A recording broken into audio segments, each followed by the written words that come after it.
Henry had lived alone all his life. He had worked as an accountant, a punctual and unnoticed man. Now, in his old age, his days followed a strict routine. Tea at 7 a.m., the morning paper, a short walk to the store. No one called, no one visited, and he expected no guests. But one night, he heard a knock at the door.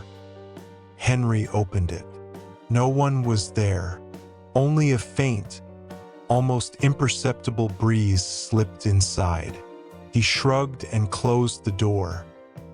The next morning, something felt different. In the corner of the living room stood an armchair he didn't recognize.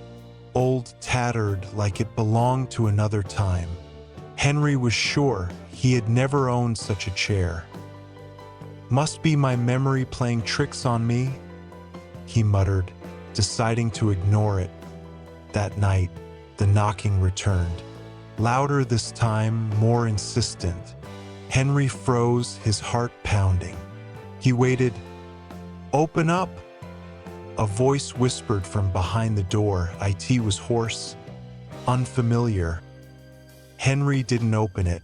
He sat in bed all night, listening as something moved along the walls, scratching, laughing softly in the morning. He noticed another change. The chair was now closer to the fireplace. Deep, dark scratches ran along the floor, as if something had dragged it with clawed hands. "It's just my imagination," he told himself, but his voice trembled. The following night, he made a decision. He would peek through the keyhole. There was an eye, massive, dark, with a vertical slit pupil. It stared right at him. Henry screamed and stumbled backward.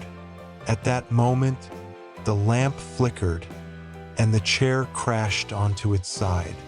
A rasping chuckle echoed through the room. "You called for me, old man. Now I'm here."